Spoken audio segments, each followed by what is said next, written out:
Dans cette vidéo, je vais te présenter la recette de la brioche feuilletée et à la fin, je vais réaliser une version dans un moule à cake. C'est une brioche feuilletée croustillante à l'extérieur et moelleuse à souhait. Cette vidéo a été réalisée avec le robot Bosch Série 6, mon partenaire coup de cœur. Si tu souhaites en savoir plus sur ce robot super performant que j'utilise au quotidien et même dans mes formations, j'avais déjà fait une vidéo pour le présenter. Je vais le mettre en espace description.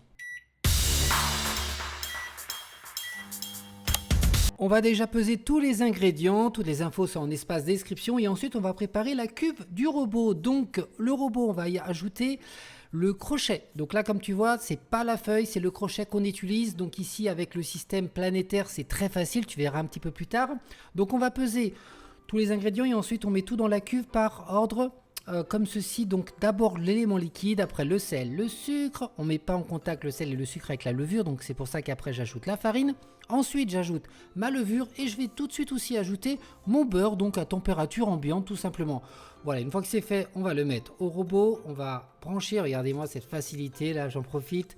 On va mettre en deuxième ou en troisième, ça dépend de votre robot au niveau de la vitesse. Donc dans un premier temps, on va faire un phrasage de 2-3 minutes et ensuite on va accélérer tout simplement. Et là, regardez un petit peu les séquences, donc ça fait 3-4 minutes là. Vous voyez là, ça commence déjà à avoir un bon réseau progressivement. Donc la pâte va se décoller parfaitement. Et vous allez voir, je vais vous montrer très près, regardez un petit peu, on a l'impression vraiment qu'on pétrit à la main. Ça c'est simplement grâce au système rotatif planétaire de ce robot Bosch Série 6 qui permet de faire ça. Donc suivant le robot, des fois cette action peut être plus longue, hein. Regardez-moi, on a vraiment l'impression qu'on est en train de pétrir avec les mains. Après on va faire un test du réseau glutineux, donc on prend la pâte, on l'écarte, regardez, on voit le réseau, donc voilà, c'est impeccable. Voilà, la première étape de la brioche est finie, on va la mettre dans une cuve. Et regardez, je vais huiler légèrement mes doigts simplement pour lui donner un peu de force. Et là, ça permet de ne pas mettre de farine. On va filmer bien comme il faut et on va la laisser pointer. Moi, je la mets au frais pendant au moins 1h30 avant le tourage. Allez, on la met au frais tranquillement et on passe à l'étape suivante. Ça fait 1 heure que ma pâte à brioche est au frais, donc là maintenant, je vais préparer mon beurre pour faire le tourage. Donc ici, c'est du beurre doux, mais vous pouvez utiliser, de préférence, s'il fait chaud chez vous, du beurre sec. Donc là, j'ai une base de 250 g de farine de pâte à brioche. Donc par rapport à cette base-là, je vais étaler ma détrempe de ma brioche de 15 cm sur 30. Donc pour ce faire, j'ai besoin d'un beurre qui va faire 15 cm sur 15. Donc à peu près un carré, même si ça fait 16, c'est pas grave. Je commence à tapoter dans ma bâche, donc c'est un plastique tout simplement que je vais réutiliser après par la suite. Et je tapote et j'étale d'abord les angles. Donc regardez, d'abord on fait les angles tranquillement, voilà, c'est pour avoir quelque chose de un peu carré. Et ensuite je viens abaisser mon beurre pour avoir la même épaisseur partout. Voilà, donc là on a préparé notre beurre, ça c'est une première étape qui est très importante. Ensuite vous pouvez le mettre au frais même un quart d'heure, c'est pas un problème. Et on va reprendre notre détrempe, donc notre pâte à brioche qui est froide, n'oubliez pas, si elle n'est pas assez froide, laissez-la encore un peu au frais. Et on va préparer notre bâche pour avoir donc cette dimension environ de 15 cm sur 30. Là on a une base de 250 g de farine, donc 15 cm sur 30. On prépare sa bâche tranquillement, prenez une règle. Vous n'êtes pas obligé de faire ça, vous pouvez l'abaisser directement sur votre plan de travail, mais c'est quand même plus simple. Donc là, on commence à abaisser un peu de longueur pour avoir après de la largeur. L'idée ici, c'est d'avoir vraiment une bonne régularité au niveau de la baisse. L'épaisseur, c'est à peu près 1,5 cm environ, d'accord? Donc regardez bien quand même au niveau de l'épaisseur. Là, regardez, on étale. Je vous assure, quand il fait chaud et surtout avec cette pâte à brioche, c'est quand même beaucoup plus facile de le faire comme ça avec une bâche. La bâche, vous allez pouvoir la réutiliser. Voilà, à ce stade-là, ça y est, j'ai une abaisse de 15 cm sur 30 environ et je vais pouvoir la mettre au frais. Et si jamais elle est trop tiède, on peut la mettre au congélateur un quart d'heure. Je vous montre le résultat. Donc là, ici, on a une abaisse donc de la brioche et une autre abaisse du beurre de tourage. Vous voyez, on l'a réalisé sans utiliser de farine. C'est ça l'intérêt. Et on va procéder maintenant au tourage. Donc on enlève la pâte de la bâche. Donc elle est froide, mais ça revient vite en température. Il y a quand même beaucoup de beurre, n'oubliez pas. On va mettre donc notre beurre qu'on a préalablement donc malaxé et qu'on a mis en bâche directement sur notre pâte. Donc là, regardez, c'est beaucoup plus simple. On peut mettre la main comme ça va faire en sorte de décoller le beurre beaucoup plus facilement. Et ensuite, on va simplement refermer le beurre. Donc simplement, regardez, on peut tracer un trait au milieu, on referme d'un côté, on referme de l'autre côté. Vous voyez, je bouge ma pâte, je travaille toujours du côté droit parce que je suis droitier. On peut fleurer, et je vous encourage de fleurer légèrement votre pâte, et on vient réaliser des points de pression dans un premier temps. Regardez, des points de pression. Après, on travaille un peu sur la largeur, et ensuite, on va travailler sur la longueur. Logiquement, on est plutôt dans ce ratio largeur et 3 fois la longueur par rapport à la largeur, environ. Donc on essaie de faire d'abaisser la pâte pour avoir à peu près 1 cm d'épaisseur. C'est ça qui est important, environ 1 cm, 1 cm 5 d'épaisseur. Ensuite, on réalise notre tour simple. Regardez, on pliage en 3. Voilà, on enlève toujours l'excédent de farine. Et après, on va refaire un tour directement, un autre tour simple. Donc des points de pression, on travaille un peu sur la largeur. N'oubliez pas de travailler un peu sur la largeur. Et après, on travaille sur la longueur.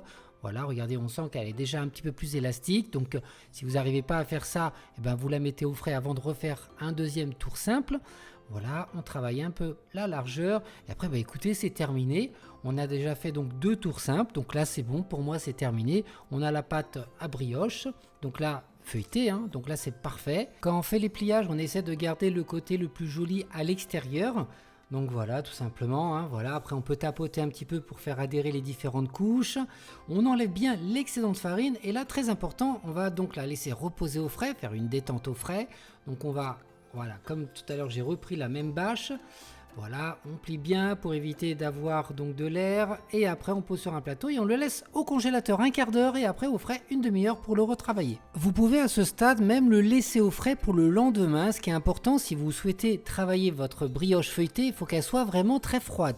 Car comme vous l'avez vu, il y a pas mal de beurre à la fois pour le tourage mais également dans la pâte. Donc très important pour réaliser vos façonnages d'avoir une pâte froide. Donc si vous voulez l'utiliser dans l'heure, mettez 15-20 minutes au congélateur sans congeler la pâte, ça va bloquer la fermentation et ensuite laissez une bonne demi-heure au frais. Pour finir cette vidéo, je vais te montrer maintenant un façonnage parmi des centaines qui existent. D'ailleurs, je ferai beaucoup de vidéos sur la brioche feuilletée au niveau du façonnage, donc reste bien jusqu'à la fin et surtout abonne-toi à cette chaîne si ce n'est pas déjà fait. Donc ici, on va commencer sur une base de brioche feuilletée à 2 tours simples. Vous pourrez me laisser des questions en espace commentaire sous cette vidéo. Donc là, pour cette réalisation, j'utilise un moule à cake de 15 cm de long sur 5 cm sur 5. Voilà, on va bien le beurrer avec un beurre, comme vous voyez, qui est un peu pommade, hein. Ça c'est important, bien que là c'est vrai, là, cette pâte à brioche feuilletée est quand même assez grasse, donc il y a très peu de chances que ça colle, mais je prends l'habitude toujours de bien beurrer mes moules. L'objectif principal maintenant, c'est d'avoir une longueur suffisante pour pouvoir réaliser mon façonnage. Enfin un façonnage, vous allez voir, c'est vraiment très simple. Donc on va par rapport à mon moule, donc là j'ai un moule de 15 cm, donc il va falloir 3 fois la longueur pour réaliser donc cette production. Donc je vais faire une abaisse de 45 cm environ, 45 même 50, hein. Ce qui est important aussi en parallèle, et ça faites attention chez vous, c'est d'avoir une épaisseur de 4,5 mm environ. Donc 4 mm, 4,5 c'est très bien. On fait attention que la pâte ne colle pas et on va faire une abaisse sur la longueur et la largeur, mais surtout d'avoir la bonne longueur. Et la prochaine étape, ça consiste à détailler des bandes et évidemment il faut être régulier. Donc là j'utilise donc des roulettes où j'ai pu donc tout simplement régler à 4 cm de largeur. Voilà, une fois qu'on a ça, on va pouvoir détailler, on va parer les extrémités et on va détailler toutes les longueurs. Donc si à ce stade là votre pâte est trop chaude, ce qui peut tout à fait arriver, il n'y a pas de souci, vous la mettez au congélateur, vous la filmez, vous la mettez au congélateur et après vous détaillez proprement vos bandes. Donc ici on détaille des bandes. Normalement il me faut 2 bandes pour un moule, bien que 2 bandes ça fait un peu trop. Moi j'ai mis 2 bandes, une bande et demie ça va suffire, vous verrez là juste après. Et là on est dans le stade du façonnage. Bon, un façonnage très simple, regardez, on va plier en accordéon tout simplement nos bandes. Regardez, hop, j'essaie d'avoir quelque chose de régulier. Voilà, une fois que c'est fait, on va venir récupérer ce qu'on vient de faire et on va le mettre dans notre moule.